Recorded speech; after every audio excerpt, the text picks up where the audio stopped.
All right. Good afternoon, everyone. Welcome to the Loan Officer Training Series with the Mortgage Calculator. We'll get started here in just a moment. Just give us a second to go live on all the different platforms. Appreciate everybody tuning in. We'll get started in just a moment. Great topic here for today. Give us just a second.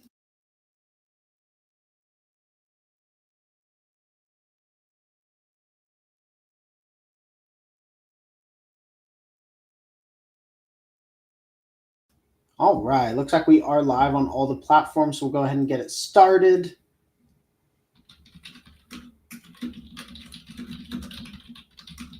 All right. So, welcome everyone. My name is Kyle Hershey. I'm the COO of the Mortgage Calculator, joined here by our president, Nick Hershey, and our CSO, Jose Gonzalez. We are a lender that specializes in non QM loans. And what we do every Tuesday, Wednesday, and Thursday at 12 p.m. Eastern is our Loan Officer Training Series. Today, we're going to be talking about appraisal review. So, I'll go ahead and turn it over to Jose so we can get into the presentation here. Good morning, everyone. Thank you for joining us for today's training on appraisal review fundamentals for loan officers. And what we're referring to here in appraisal review fundamentals is not the review appraisal that is going to be ordered from an AMC or completed by underwriting, but the review of the appraisal that has to be completed by the loan officer as soon as the appraisal is received, because one of the common errors that occurs from loan officers is all that they look at when the appraisal comes in is the value. They look at the value, and if we're lucky, they look to see if it was appraised as is or subject to.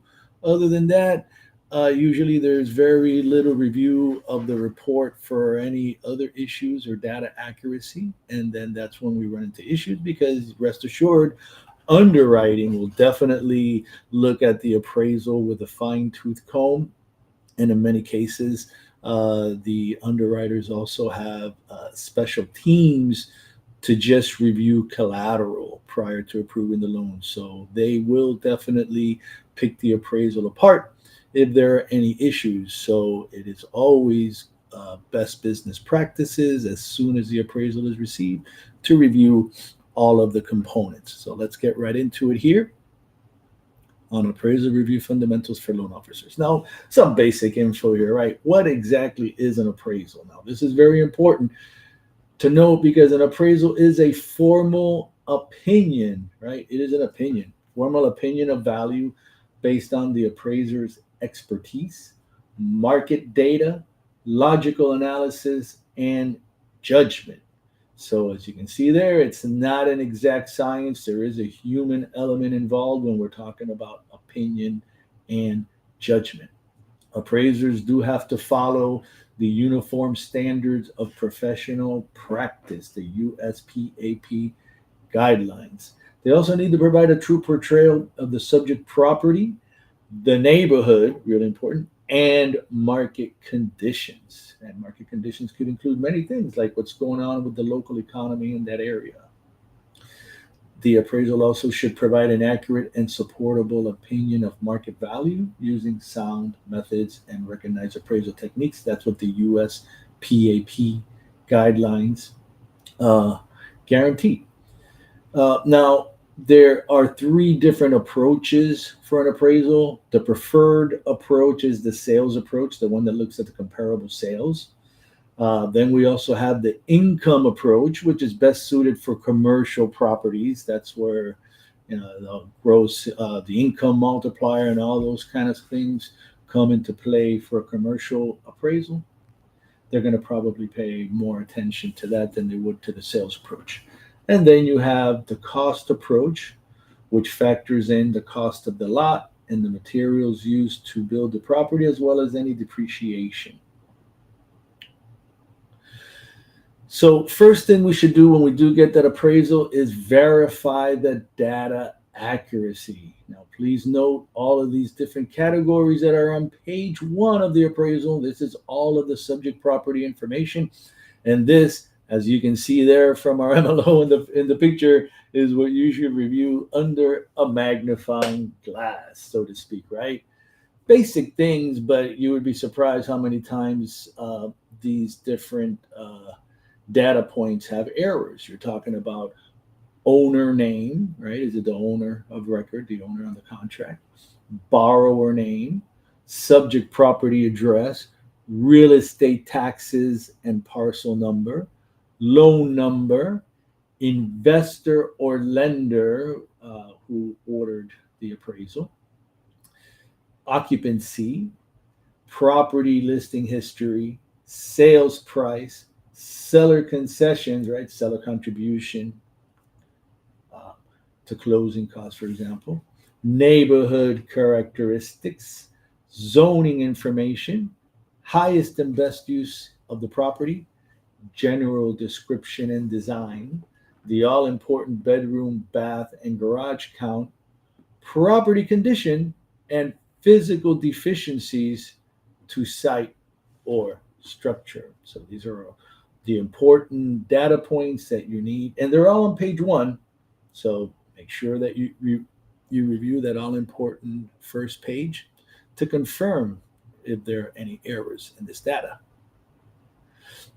Now, after the section on the property information, you're going to get the comparable sales. Now, this is where you could definitely run into some issues.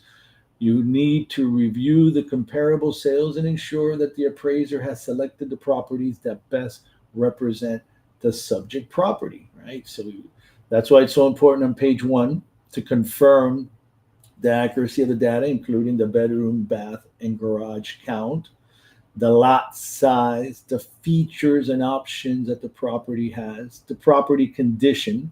It's going to be either C1 through C6, 1 being the best, 6 being absolutely terrible.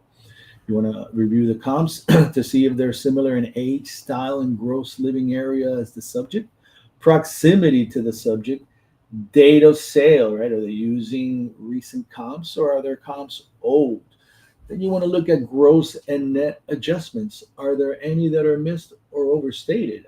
I've had them where the property had a garage and the appraiser didn't give the value added for the garage. I was off by $3,000. I was able to get a reconsideration of value where they added the garage value, and my appraisal was good. So you definitely want to review all of these components there. And then if you are going to request a reconsideration of value from the AMC, if there are any discrepancies or if you find more suitable comps, make sure that you use the correct reconsideration of value form for that AMC. Make sure that you have the needed amount of comps and that your comps are as close in proximity to the subject as the comps that the appraiser used, unless there's a reason why you may have selected a comp a little bit further out. Maybe it was a model match, right? An exact match of the subject property that you found, and instead of being 0.6 miles away, it was 1.1 miles away. As long as you can explain that, that would be perfectly acceptable. But again, you wouldn't know any of this would be an issue if you are not reviewing the all the comps and all of these different categories. So then that gets us here finally to our final slide on, we've looked at page one, we've looked at the data of the property, we've looked at the comparables, and now this is where we identify the issues. First of all, one of the areas that can be missed a lot was the property appraised subject to repairs. Subject to repairs means that there's something that needs to be repaired on the property before it can close, right? Some damage. It could be some rotted wood, some damage on the walls, something that's missing, something that the appraiser identified in the narrative, or it could be maybe in this case, maybe it's not identified as subject to, but there's a photo that glaringly shows some damage that the appraiser didn't put subject to repairs. But guess what? The underwriter has it at their disposal to add the subject to repairs condition if they see any property condition deficiencies in the photos. I had it where they spotted some rotted wood in a fascia that the appraiser hadn't put. So guess what? Had to repair that rotted wood. Another issue may be that the current use of the property is not the highest and best use. Now, that's a real tough one, right? If your home is a single family home for your loan and it's in an area of 2 to 4 unit properties where every other home is a 2 to 4 unit property, the appraiser may very well state that the highest and best use of the home is not a 1 unit property, but a 2 to 4 unit property. Then you may have an issue closing that deal. You may identify a possible non-arm's length transaction, right? Could be the type of concessions that are being given are not usual and customary. So now you have to look deeper and find out what's really going on. Is this a non-arm's length transaction? Because non-arm's length transactions do have restrictions. Another issue is, I touched on this regarding property condition, that the photos may reveal physical depreciation of the property or worse, a functional obsolescence. Functional obsolescence is something outside or one of the property's uses that renders it not usable anymore. So do be aware functional obsolescence could decrease the value of your property. You have to make sure you read the appraisal summary details to see if the appraiser comments on any property condition issues, because that's where they would put it. If you're in a declining market, they may check the declining market box in the first page. Now you're going to have an LTV reduction. Was the neighborhood deemed rural, or did the appraiser check that it's under 25% built up? That could also be a big issue where they may not put rural, physically check the rural box, but they check under 25% built up. The underwriter may definitely then consider that property rural in nature, even though the appraiser did not check the rural box. Another issue here is non-conforming property use or illegal used property not conforming to the zoning. So, for example, you have a property zoned as a 1 unit property, but the borrower says it's 4 units. So, and then all of a sudden the appraiser goes out there and says, yeah, it's 4 units, but it's zoned for 1 unit. So now you have non-conforming property use. In some cases, they may check that it's grandfathered use. In other cases, if it's not grandfathered, they may just go ahead and check that it's illegal zoning. In either case, you may have an issue with underwriting. And so make sure that you keep an eye out for that. Economic or environmental factors, something else to consider that could influence the underwriter. Now, I mentioned this one in non-conforming property use. The unit count does not match public records. You want to do that public record search on the property before you disclose a file to make sure that is it actually a 3-unit property as the borrower says. It's not the first time that we recently had a 5-unit property supposedly, and in the end, it was a 2-unit property with a basement. Seller is not the owner of record, can definitely flag the file because now would this be a flip instead, or what's actually going on here that the current seller is not on title. I mean, it could be that they just bought the property, they'll be on title as soon as public records get updated, but then at that time, then now you have identified a flip, so you need to make sure that you're following the flip guidelines for the investor with the loan is submitted. Another issue is we could have the property actively or recently listed for sale or for rent. Again, this is definitely going to affect your loan. In some cases, it's allowable. In other cases, it's not. Some cases, all you need to do is just add a prepayment penalty. If it's a loan that allows prepayment penalties, and you could get by. So you do have to pay attention to see if it's a refinance, for example, and it was recently listed or actively listed. Again, this is for refinances, really not for purchases. If it's a manufactured home, you could be missing the HUD decals or data plates, which means that you have to order the letters from IBTS to verify the information that would normally be found on the HUD decals and on the data plates. Remember, the decals are on the outside of the property of the manufactured home on each corner. The data plate is inside the property. Now, this is an odd one here, but can happen where you have a sales price outside of the neighborhood price range. That may signal that it's an over improved property and may result in issues there and LTV adjustment. A more obvious one, but one certainly to be aware of because it could be the result of unpermitted additions, is the bedroom and bath count do not match public records.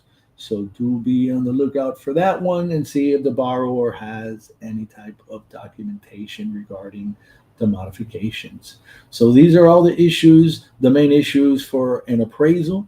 So remember, page 1, review the data. Page 2, review the comps, and then identify any of the issues to not get caught by surprise when underwriting hits you with conditions you did not expect because you had not reviewed the appraisal prior to submitting it to underwriting.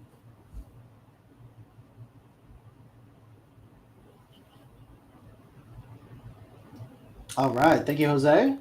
I do not see any questions here yet. Definitely a great topic here for today. I'll give it just a second to see if there are any questions. But definitely a thorough review there, Jose. All right. Well, don't see any questions, so we'll go ahead and wrap it up. Remember that every Tuesday, Wednesday, and Thursday, we do this loan officer training and do an in depth training on a different topic. So we will be back tomorrow. We'll see you all tomorrow at 12 p.m.